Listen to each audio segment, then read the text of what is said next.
Assalamualaikum warahmatullahi wabarakatuh. Saya Diki Mardika dengan NIM 2355 2021 023 dari Prodi Teknik Informatika akan mempresentasikan tugas matematika diskrit untuk tugas perbaikan nilai. Untuk soal yang pertama, di sini kita diminta membuktikan apakah sebuah argumen atau kesimpulan itu sah atau tidak menggunakan tabel kebenaran. Langkah pertamanya, kita definisikan dulu variabelnya ke dalam bentuk simbolik. Misalnya, P itu mahasiswa memenuhi passing grade pada tes TOEFL dan Q mahasiswa lulus mata kuliah bahasa Inggris. Dari soal kita punya dua premis. Premis pertama atau N1 yaitu tidak P atau Q. Mahasiswa tidak memenuhi passing grade TOEFL atau lulus bahasa Inggris. Untuk premis 2 atau N2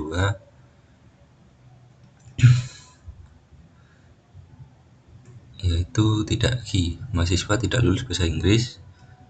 Untuk dan kesimpulan yang mau kita uji adalah tidak P. Mahasiswa tidak memenuhi passing grade TOEFL. Bentuk argumennya bisa seperti yang kita tulis di sini. Nah, untuk menguji kebenarannya, kita buat tabel kebenarannya. Kita uji semua kemungkinan kombinasi nilai benar dan salah untuk variabel P dan Q. Sekarang coba perhatikan di kolom paling kanan yang merupakan hasil akhir dari argumen kita. Ternyata di semua baris hasilnya menunjukkan B atau benar. Di dalam matematika diskrit, kondisi di mana semua hasil bernilai benar disebut dengan tautologi. Karena hasilnya adalah tautologi, maka kita bisa menyimpulkan kalau argumen ini dinyatakan sah atau valid. Lanjut ke soal nomor 2 tentang teori himpunan, di mana di bagian A kita diminta mendaftar anggota dari himpunan A dan himpunan B. Himpunan A adalah bilangan bulat di antara -3 dan 3. Jadi anggotanya adalah -2, -1, 0, 1, dan 2. Untuk himpunan B, rumusnya adalah fx sama dengan x kuadrat, di mana nilai x-nya diambil dari anggota himpunan A tadi. Setelah kita kuadratkan semua anggotanya, kita dapatkan hasil 0, 1, dan 4. Lalu di bagian B, kita lakukan operasi himpunan dasar. Gabungan A dan B menghasilkan semua angka digabung. Irisannya adalah angka yang ada di A sekaligus ada di B, yaitu 0 dan 1. Selisih A dikurangi B menghasilkan -2, -1, dan 2. Terakhir, beda setangkup A plus B sama dengan -2, -1, 2, dan 4. Masih di soal nomor 2 bagian yang C. Kita diminta menganalisis sifat fungsi A ke B dengan f x sama dengan x kuadrat. Pertama, apakah fungsi ini injektif atau satu-satu? Jawabannya tidak. Kenapa tidak? Karena ada anggota domain yang berbeda tetapi menghasilkan bayangan yang sama. Contohnya -1 dan 1. Kalau dikuadratkan hasilnya sama-sama 1. Kedua, apakah surjektif? Jawabannya iya.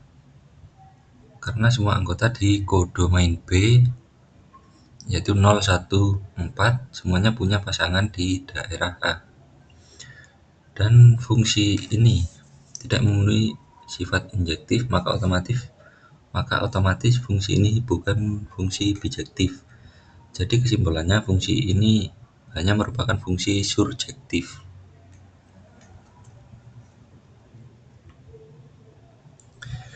Sekarang kita pindah ke soal nomor 3, yaitu pembuktian rumus deret pecahan menggunakan metode induksi matematika untuk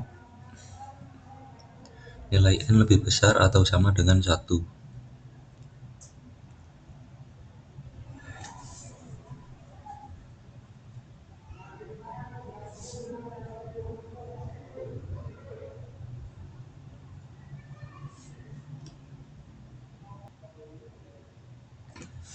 Langkah pertama yang harus kita lakukan adalah basis induksi.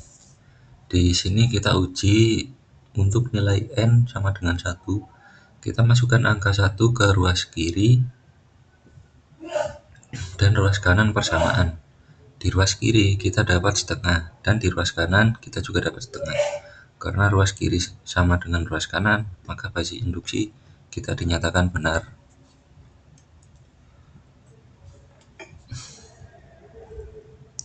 Untuk langkah kedua adalah langkah induksi. Pertama, kita asumsikan dulu kalau rumus ini benar untuk n sama dengan k plus 1. Kita tulis persamaannya, lalu kita substitusikan bagian asumsi tadi ke dalam rumus. Setelah itu kita samakan penyebutannya menjadi k plus 1 dikali k plus 2. Pembilangnya kita jabarkan menjadi k kuadrat plus 2 k plus 1, yang kalau difaktorkan berubah menjadi k plus 1 kuadrat. Tinggal kita coret faktor k plus 1 yang sama di pembilang dan penyebut. Kita dapat hasil akhir k plus 1 per k plus 2. Hasil ini persis sama dengan ruas kanan yang mau kita buktikan. Jadi rumus ini kesimpulannya terbukti benar.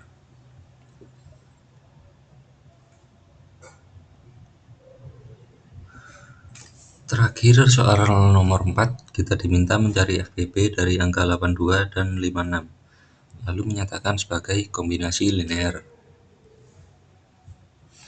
Langkah pertama kita cari dulu FBB-nya pakai algoritma Euclidean atau pembagian bersisa. Kita bagi 82 dengan 56 dapat 1 dan sisanya 26. Lalu kita bagi 56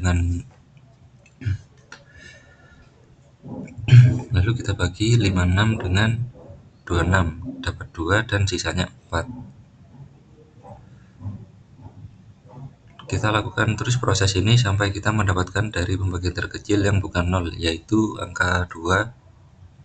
Jadi FBB dari 82 dan 56 adalah 2. Langkah terakhir setelah kita tahu FBB-nya adalah 2, kita lakukan proses substitusi balik dari bawah ke atas menggunakan persamaan sisa tadi untuk membentuk kombinasi linear. Kita mulai dari persamaan 2 sama dengan 26 dikurangi 6 dikali 4. Lalu kita ganti angka 4-nya dan terakhir kita ganti angka 26-nya dengan persamaan di atasnya. Setelah kita kelompokkan secara matematis, kita dapat bentuk akhir yaitu 2 sama dengan 13 dikali 82 ditambah minus 19 dikali 56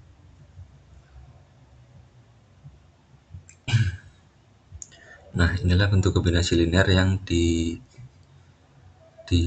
dicari oleh soal. Baik, sekian dari saya. Mohon maaf bila ada kesalahan. Wassalamualaikum warahmatullahi wabarakatuh.